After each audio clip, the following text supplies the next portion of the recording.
వారందరూ కూడా ప్రభువైన యేసుక్రీస్తు నామమున వందనాలు. అలాగే ఆన్లైన్లో కూడా దేవుని వాక్యం వింటున్న వారందరూ కూడా యేసు ప్రభు నామమున శుభములు తెలియజేస్తూ ఉంటున్నాం. ప్రేమైన వర్లారా,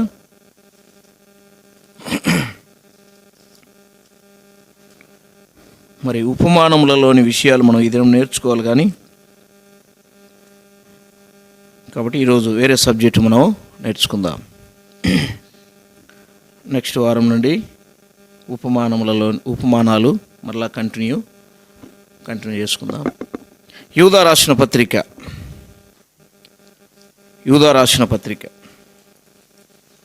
చదువుకుందాం. యూదా రాసిన పత్రిక 15 నుండి 21 వచనాలు చదువుకుందాం. కొంచెం సౌండ్ పెట్టు.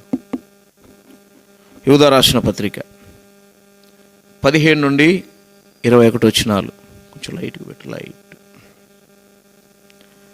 అయితే ప్రియులారా, అంత్యకాలమునందు తమ భక్తిహీనమైన దురాశల చొప్పున నడుచు పరిహాసకులు ఉందురని మన ప్రభువైన యేసుక్రీస్తు అపోస్తులు పూర్వమందు మీతో చెప్పిన మాటలను జ్ఞాపకం చేసుకొనుడి. అట్టివారు ప్రకృతి సంబంధులను ఆత్మ లేని వారినై ఉండి భేదములు కలగజేయుచున్నారు. ప్రియులారా, మీరు విశ్వసించు అతి పరిశుద్ధమైన దాని మీద మిమ్మును మీరు కట్టుకొనుచు పరిశుద్ధాత్మతో ప్రార్థన చేయొచ్చు. నిత్య జీవార్థమైన మన ప్రభువగు యేసుక్రీస్తు కనికరము కొరకు కనిపెట్టుచు దేవుని ప్రేమలో నిలుచున్నట్లు కాచుకొని యుండుడి. యూదా రాసిన పత్రికలో మనం చదువుకున్న ఈ మాటలు మొదటి వచనంలో యేసుక్రీస్తు దాసుడును యాకోబు సహోదరుడునైన యూదా తండ్రి అయిన దేవుని యందు ప్రేమింపబడి యేసుక్రీస్తునందు భద్రం చేయబడి పిలువబడిన వారికి శుభమని చెప్పి వ్రాయినది. యేసుక్రీస్తునందు భద్రము చేయబడి 4వ వచనం చూద్దాం. ఏలైనగా కొందరు రహస్యముగా జొరబడి ఉన్నారు. వారు భక్తిహీనులై మన దేవుని కృపను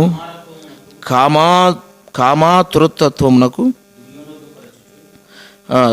దుర్వినియోగము పరచుచు మన అద్వితీయ నాథుడును ప్రభు అయిన యేసుక్రీస్తును విసర్జించుచున్నారు. ఈ తీర్పు పొందుటకు వారు పూర్వమందే సూచించిన వారు. 5వ వచనం చూద్దాం. ఈ సంగతులన్నీ మీరు ముందటనే ఎరిగి ఉన్నారు. నేను మీకు జ్ఞాపకము చేయగోరుచున్నదేమనగా, ప్రభు ఐగుప్తులో నుండి ప్రజలను రక్షించినను వారిలో నమ్మకపోయిన వారిని తర్వాత నాశనము చేసిన. 23వ వచనం చూద్దాం.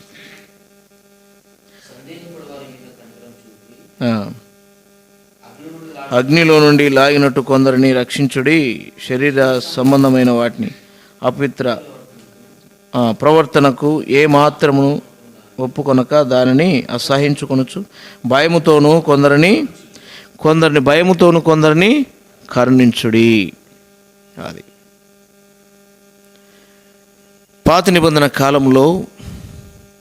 ఇంతకు ఈ పత్రిక ఎవరిని ఉద్దేశించి, ఈ పత్రిక యూదా రాసిన పత్రిక ఎవరిని ఉద్దేశించి, ఎవరిని దృష్టిలో పెట్టుకొని ఈ విషయాలు రాస్తూ ఉన్నాడు ఈ యూదా అంటే, పాత నిబంధనలో ఉన్న విశ్వాసులను దృష్టిలో పెట్టుకొని, పాత నిబంధన ఉన్న విశ్వాసులు తమను తాము కట్టుకోలేకపోయినారు. తన విషయమై కనిపెట్టుకొనని పరిస్థితి, కాచుకొనని పరిస్థితి, తను తాను భద్రం చేసుకొనని పరిస్థితి వారు కనపడుతూ వచ్చింది. అందుకనే వారు అరణ్యములో రాలిపోతూ వచ్చినారని చెప్పబడుతూ వచ్చింది.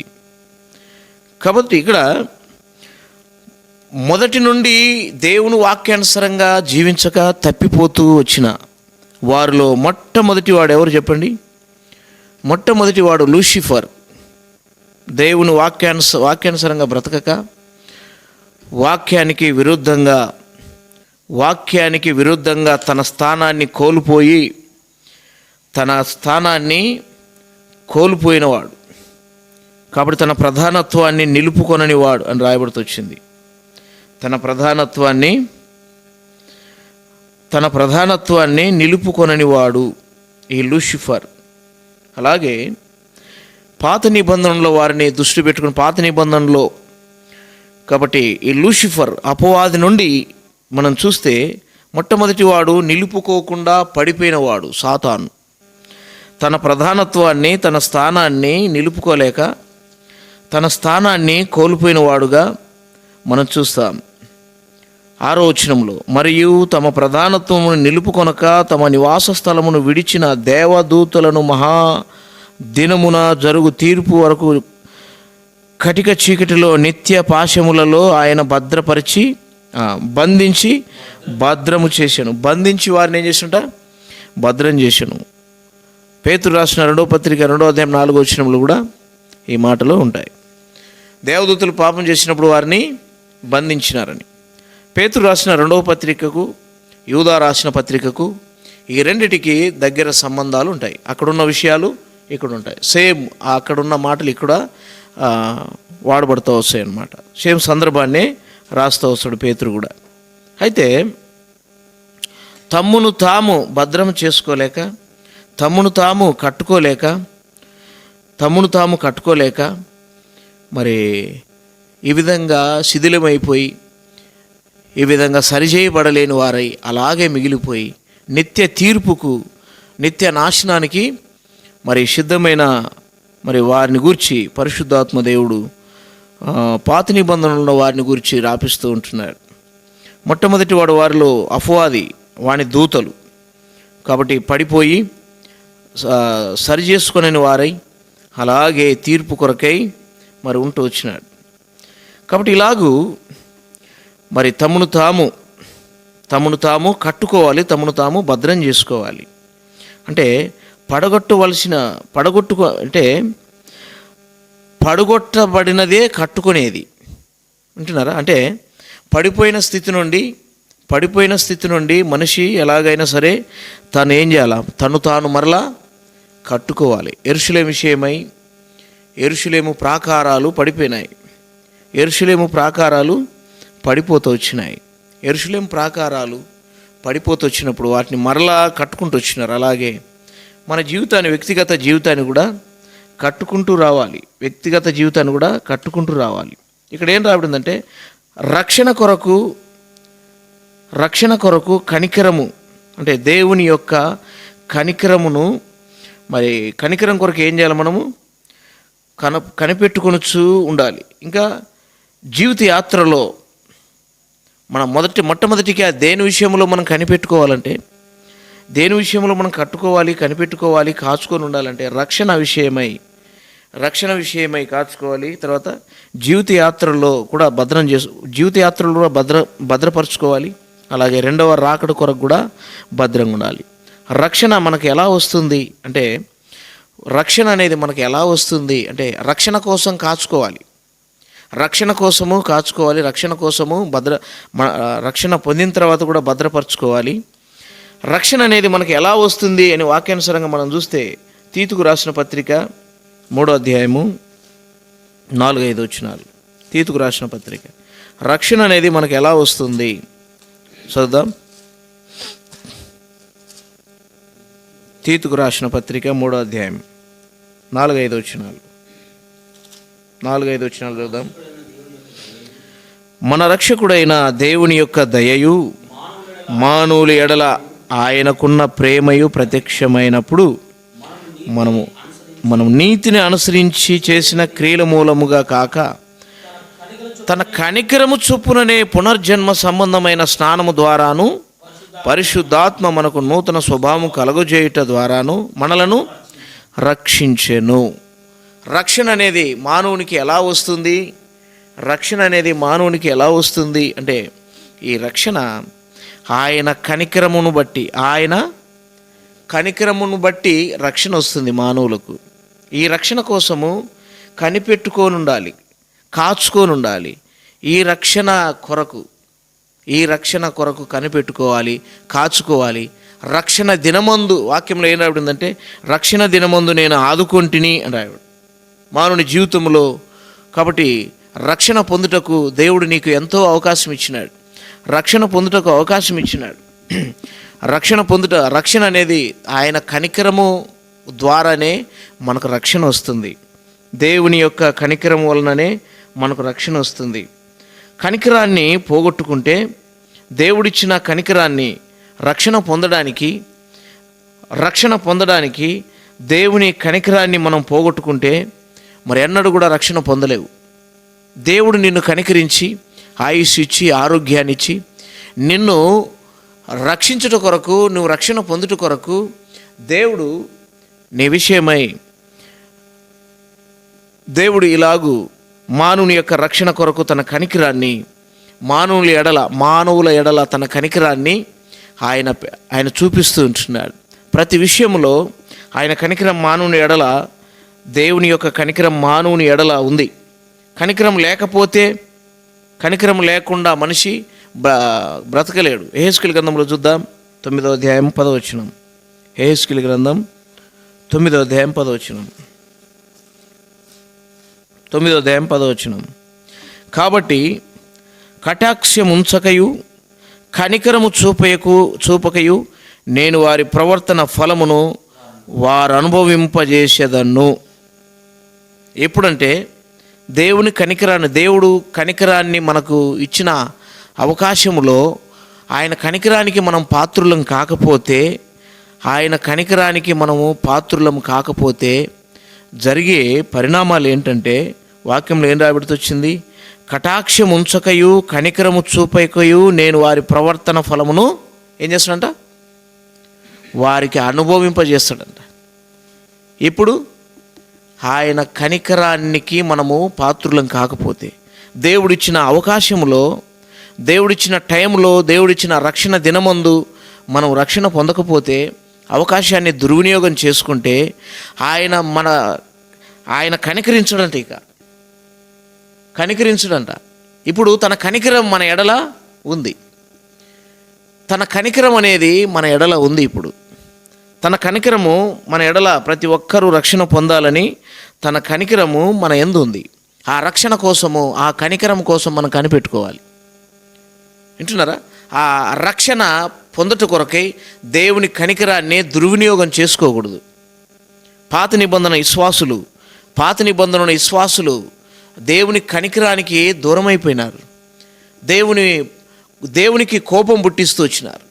దేవుడు ఇచ్చిన అవకాశాన్ని వారు ఏం చేసినంటే దుర్వినియోగం చేసుకుంటూ వచ్చినారు. దేవుని మహా కనికరము మన మీద ఉంది.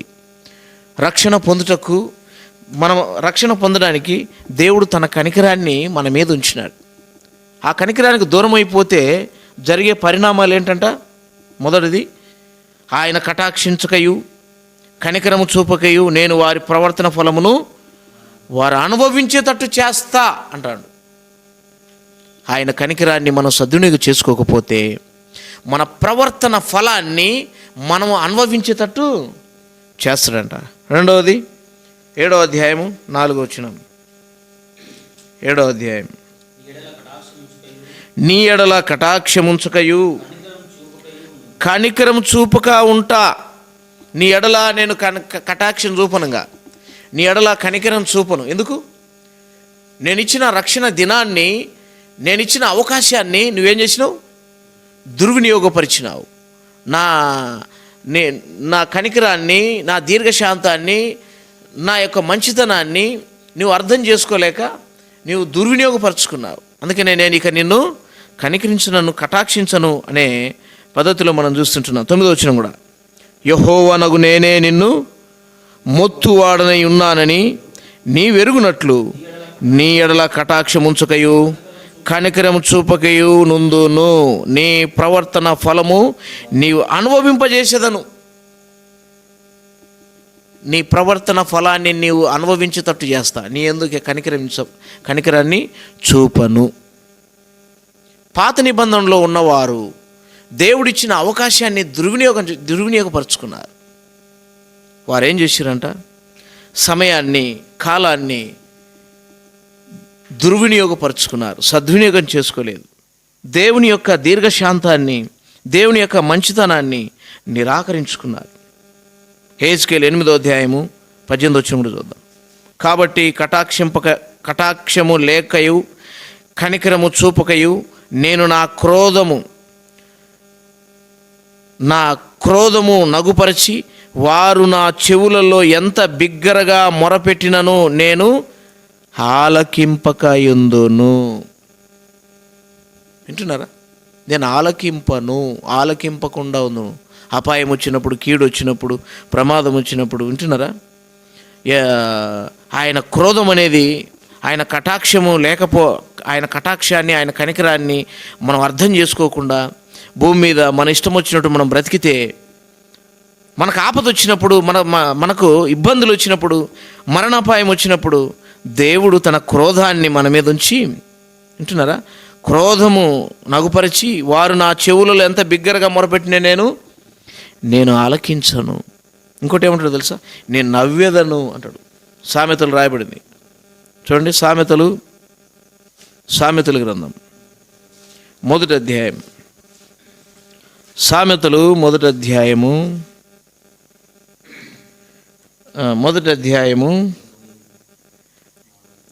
25 చూద్దాం. 24 చూద్దాం. నేను పిలువగా మీరు వినకపోతిరి, నా చెయ్యి చాపగా ఎవరును లక్ష్య పెట్టకపోయిరి, నేను చెప్పిన బోధ ఏమీ మీరు వినక త్రోసివేసితిరి, నేను గద్దింపుగా లోబడకపోతిరి.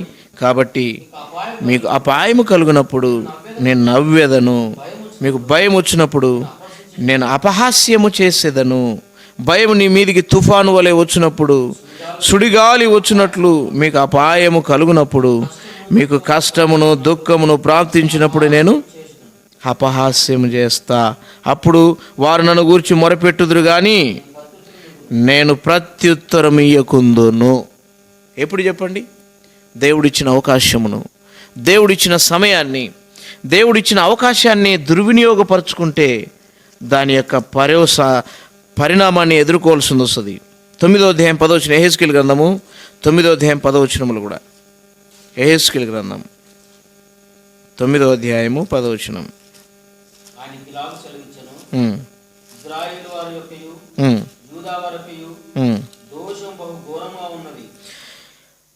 తొమ్మిదో అధ్యాయం 10. కాబట్టి కటాక్షముంచకయు కనికరము చూపకయు నేను వారి ప్రవర్తన ఫలమును వారు అనుభవింప చేసేదను. నేను కనికరింపను, నేను కటాక్షింపనిక. ఎందుకు? వారు వినలేదు, వారు మాట వినడం లేదు, వారు లోబడలేదు. వారు లోబడడం లేదు. అదనమాట. అది ఇక్కడ 5వ వచనంలో చూడండి. 9వ అధ్యాయం 5వ వచనం కూడా.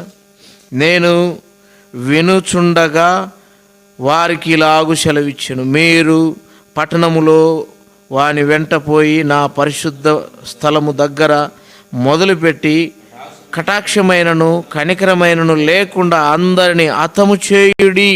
అందరూ నశించినట్లు ఎవరిని విడిచిపెట్టక పెద్దవారిని చిన్నవారిని కన్యకలను పిల్లలను స్త్రీలను చంపవలేను కానీ ఆ గుర్తు ఎవరికి ఉండునో వారిని ముట్టకూడదు. ఇంతకు ఏ గుర్తు అది? ఐగుప్తు దేశంలో ఒక గుర్తు పెట్టినాడు. ఐగుప్తు దేశంలో ఇశ్రాయేలు వాళ్ళ ఇండ్ల మీద ఒక గుర్తు ఉంది. నిర్గమకాండం 12వ అధ్యాయంలో. ఏ గుర్తు అది? రక్తపు గుర్తు. ఆ రక్తాన్ని చూసి ఏం చేస్తాడంట? మరణదూత దాటిపోద్ది. అలాగే ఇక్కడ కూడా తన కనికరానికి పాత్రులు కావడానికి యేసుక్రీస్తు అనే తన కుమారుడైన యేసుక్రీస్తు రక్తాన్ని మన కొరకు ఈ లోకములో చిందించి, యేసుక్రీస్తు వారు తన రక్తాన్ని చిందించి ఆ రక్తాన్ని గుర్తుగా ఉంది. ఎవరు ఆ రక్తాన్ని ఆశ్రయించరో, ఎవరు ఆ రక్తం యందు విశ్వాసం ఉంచరో, ఎవరు తమ రక్తం యందు విశ్వాసం ఉంచి తమ పాపములు కడుక్కునరో, ఆ రక్తపు గుర్తు ఎవరి మీద ఉండదో వారి మీద ఏముంటుంది? ఆయన కనికరింపక కటాక్షింపక ఏం చేస్తాడంట? వారికి ప్రతిఫలము, వారి క్రియలను బట్టి ప్రతిఫలం ఇస్తాడంట. కాబట్టి ఈ విధంగా దేవుని వాక్యానుసారంగా మనము వాక్యం చెప్తున్నట్టు దేవుని వాక్యానికి మనం లోబడాలి. కాబట్టి ఆయన కనికరానికి మనం పాత్రులం కావాలి. ప్రభువు మనకు అవకాశం ఇచ్చిన సమయంలో రక్షణ పొందాలి. వింటున్నారా? మారుమనసు పొందాలి. యేసుక్రీస్తు ప్రభువును మనకు రక్షణ పొందడానికి రక్షకుడుగా ఈ లోకంలోకి పంపించినాడు. ఆయన రక్తము గుర్తుగా మన మీద మనం మనం ఆ రక్తాన్ని మనం ఆపాదిస్తే ఆ విశ్వాసం ద్వారా ఆ రక్తపు యొక్క గుర్తు మన మీద ఉంటుంది. అందుకనే మన మీదికి మనల్ని నాశనం చేయడానికి ఏ తెగులుని నీ గుడారమును సమీపించదు. నిత్య నాశనం అనేది మన మీదికి రాదు. నిత్య నరకం అనేది మన మీదికి రాదు. ఎందుకు చెప్పండి? క్రీస్తునందున్న వారికి ఏ శిక్ష విధి ఉండదు, ఏ శిక్ష విధి కూడా ఉండదు. కాబట్టి తన కనికరము, తన ప్రేమకు మనము పాత్రులం కావాలి. హోషేయ గ్రంథం 12వ అధ్యాయం 6వ వచనంలో, నువ్వు దేవుని తట్టు తిరిగి నెడలా అని రాయడం చూడండి.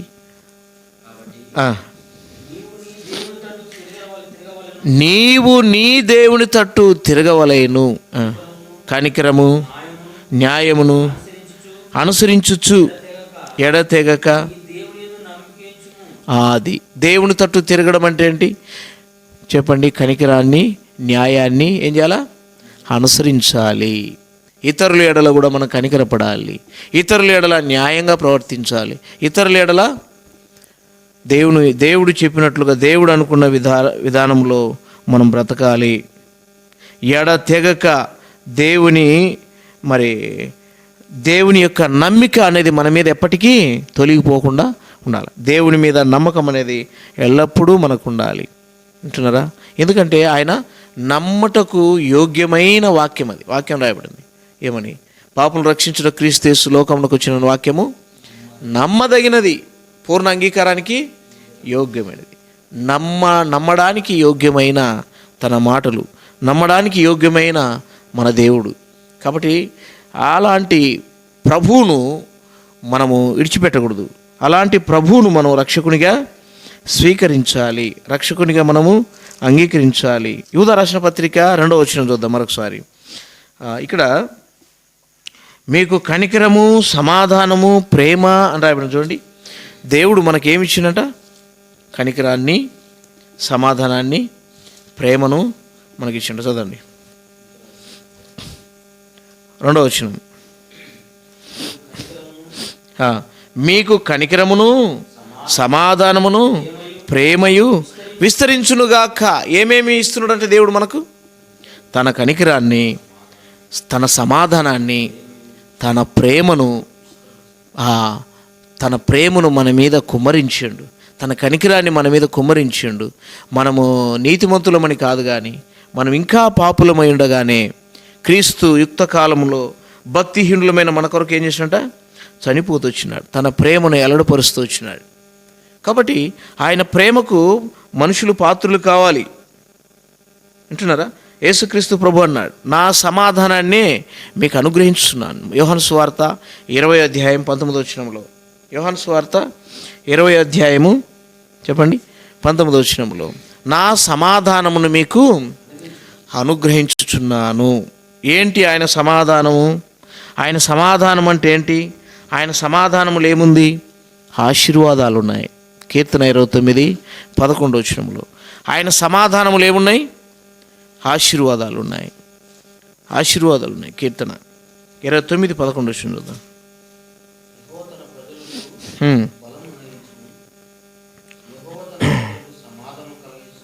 యెహోవా తన ప్రజలకు సమాధానము కలగజేసి ఆశీర్వదించెను. సమాధానం వెంబడి ఏముంది? ఆశీర్వాదాలు ఉన్నాయి. సమాధానము లేకుండా ఆశీర్వాదాలు రావు. మనము దాదాపుగా ఏం కావాలని కోరుకుంటాం చెప్పండి? మనకేం కావాలని ఎక్కువ మనం ఇష్టపడతాం?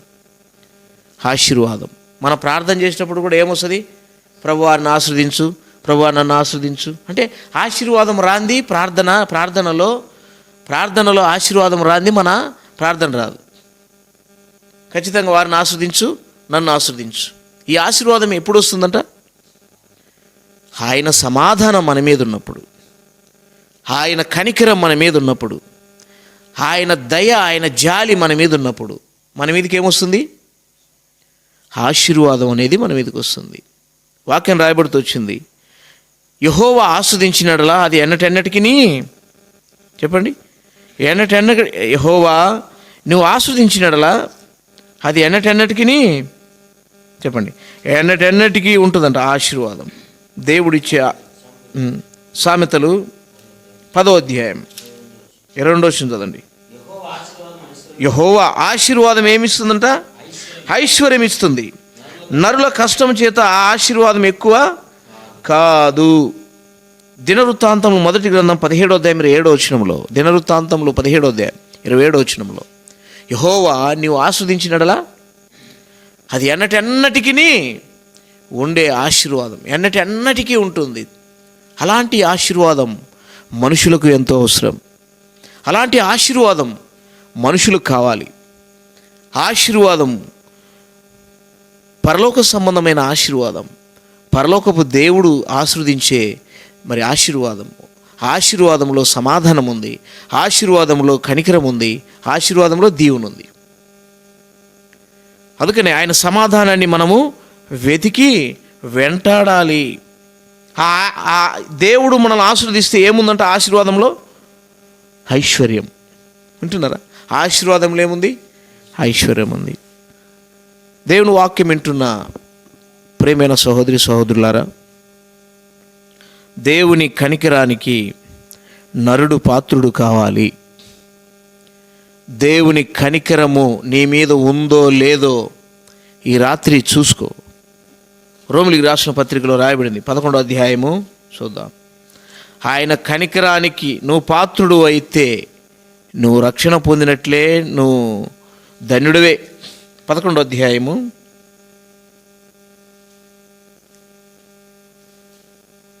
చూద్దాం. దేవుని కనికరమును మాట 11వ అధ్యాయంలో చూద్దామండి.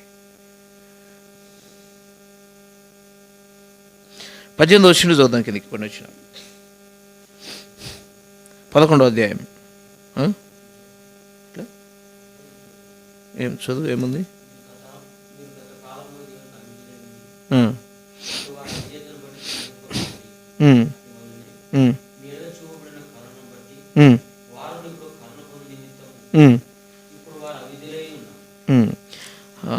ఇంకా చూద్దాం. ఆయన కనికరమునకు నువ్వు పాత్రుడు అయినడలా అనే మాట చూద్దాం. ఇక్కడ చూడండి. నీవు అతిశయించితివా, వేరు నిన్ను భరించుచున్నది కానీ నీవు వేరును భరించుట లేదు. అంటే ఏరు అంటే కింద ఉన్న భూమిలో ఏరు ఉంటుంది చెట్టుకు. కొమ్మ అతిశయించకూడదు. నిన్ను భరించేది ఎవరు? ఏరు. కాబట్టి దేవుడు ఏరులాగా మనల్ని ఏం చేస్తున్నాడు? భరిస్తున్నాడు, ఓర్చుకుంటాడు, సహిస్తా ఉన్నాడు. అందుకనే అతిశయించొద్దు అని చెప్తున్నాడు. ఇంకా అందుకు నేను అంట కట్టబడు నిమిత్తము కొమ్మలు విరిచివేయబడి నీవు చెప్పుదువు. ఇంకా 22 చూద్దాం. కాబట్టి దేవుని అనుగ్రహమును కాఠిన్యమును అనగా పడిపోయిన వారి మీద కాఠిన్యమును నీవు అనుగ్రహ ప్రాప్తుడవై నిలిచి ఉన్నడలా నీ మీద ఉన్న దేవుని అనుగ్రహమును చూడుము. అట్లు నిలవని ఎడల నీవును నరికివేయబడదు. ఆయన అనుగ్రహము, ఆయన కనికరమునకు, ఆయన అనుగ్రహమునకు పాత్రులం కావాలి. ఆయన అనుగ్రహం మన మీద ఉంది. ఇప్పుడు ప్రపంచ మానవాళ్ళందరి మీద ఆయన అనుగ్రహం ఉంది. యేసుక్రీస్తు శిలువలో చేసిన శిలువ బలియాగమును బట్టి, యేసుక్రీస్తు వారు శిలువలో కార్చిన రక్తమును బట్టి ఆయన అనుగ్రహము ప్రతి మనిషి మీద ఉంది. ఎందుకంటే అందరూ రక్షణ పొందవాలని దేవుడు కోరుకుంటూ తన కుమారుడైన యేసుక్రీస్తు వారిని శిలువలో బలి చేసినాడు. యేసుప్రభువు వారు శిలువలో మరణించినాడు, రక్తం గార్చినాడు. ఆయన చేతుల కాళ్ళలో మేకులు కొడుచుకున్నాడు. ఆయన రక్తమంతా దారులుగా చిందించినాడు. అయితే ఆయన శిలువ బలియాగం ద్వారా చేసిన ఆ కార్యము మన కొరకు ఇంకా ఉంది. అందుకనే ఆయన అనుగ్రహం అనేది మన మీద, మానవ జాతి మీద ఆయన అనుగ్రహం ఉంది. రక్షణ పొందడానికి ఆయన అనుగ్రహం అనేది మనిషి మీద ఉంది. ఈ ఆయన కనికరమునకు దూరం అయితే ఇక ఎన్నడూ కూడా ఆయన ఏం చేస్తుంట? కనికరించడు. ఆయన కనికరానికి దూరమైతే, ప్రేమకు, తన దీర్ఘశాంతానికి, తన మంచితనానికి మనుషుడు పాత్రుడు కావాలి. మనిషి దూరం కాకూడదు. దేవునికి కోపం పుట్టించొద్దు. దేవుని కనికరానికి, దయకు మనిషి పాత్రుడు కావాలి. అప్పుడే మనిషి రక్షణ పొందుతాడు. రక్షణ పొందుటకు నీకు అవకాశం ఇచ్చినాడు. పాపలోకంలో, ఈ పాప ప్రపంచంలో నాశనమైపోతున్న ఈ మానవ జాతి పట్ల దేవుడు దీర్ఘశాంతముతో తన మంచితనం అంతటిని భూలోకంలో ఆ శిలువ మీద కనపరిచినాడు. ఆయన శిలువ బలియాగము ద్వారా మనుషులకు రక్షణ ఉంది. యేసుక్రీస్తు ప్రభువును భూలోకంలోకి పంపించడము అంటే ఆయన కనికరం మన మీద ఉంది గనక యేసుక్రీస్తు ప్రభువారు ఈ లోకానికి రాగలుగుతూ వచ్చినాడు. ఈ అవకాశాన్ని దుర్వినియోగపరచుకోక యేసుక్రీస్తు ప్రభువును నీ సొంత రక్షకునిగా అంగీకరించి ఆయన కనికరానికి, ఆయన మంచితనానికి, ఆయన దీర్ఘశాంతానికి నువ్వు పాత్రుడు అయితే, ఈ రాత్రికాల సమయంలో యేసుక్రీస్తు ప్రభువును నీ రక్షకునిగా అంగీకరించు. ఆయన నీ మీదికి తన సమాధానాన్ని పంపిస్తాడు. ఆయన నీ మీదికి తన దీవెనలు, ఆశీర్వాదాలు నీ మీదికి ఇస్తాడు. ఆయన ఆస్వాదించినట్ల అది ఎన్నటెన్నటికీ నీ ఉంటుంది. యెహోవా ఆశీర్వాదం మనుషులకు ఐశ్వర్యాన్ని ఇస్తుంది. కనుక ఈ మాటలు వింటున్న సహోదరి సహోదరుడా, యేసుక్రీస్తు ప్రభువునందు విశ్వాసం ఉంచు. నీ హృదయాన్ని ప్రభువుకి, నీ అవిధేయతను, అజ్ఞానాన్ని తొలగించుకో. సంపూర్ణంగా మారుమనసు పొంది యేసు ప్రభు యొద్దకు రా. నీ హృదయంలో అబద్ధం నిన్ను ఏలుతుందా? మోసం నిన్ను ఏలుతుందా? మనుషులకు అబద్ధాలు ఆడడం అన్నది చాలా సులువు. ఒకరోజు నిన్ను పట్టుకుంటుంది అబద్ధం. నీ పాపం నిన్ను పట్టుకుంటుంది. మోసం నిన్ను పట్టుకుంటుంది. అక్రమం నిన్ను పట్టుకుంటుంది. అన్యాయం నిన్ను ఒకరోజు పట్టుకుంటుంది. నువ్వు విడిపించుకోలేవు. నిన్ను నరకానికి లాక్కపోతుంది. కాబట్టి నీ హృదయంలో దేవునికి విరోధమైనది ఏదైనా నీ హృదయంలో ఉంటే దాని నుండి విడుదల పొందు. దేవుడిచ్చే అవకాశంలో నిన్ను నువ్వు ఒప్పుకో, నువ్వు కడుక్కో, నువ్వు శుద్ధి చేసుకో.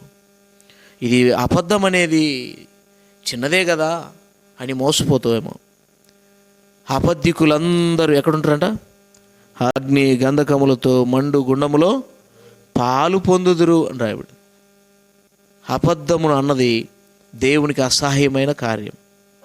కనుక అబద్ధము నుండి విడుదల పొంది సత్య మార్గంలోకి రా, మారుమనసు పొందు. అబద్ధానికి చోటు ఇయ్యకు. నిన్ను నువ్వు సరి చేసుకో, కడుక్కో. ఆయన కనికరం నీ మీద ఉంది. ఆయన దీర్ఘశాంతం నీ మీద ఉంది.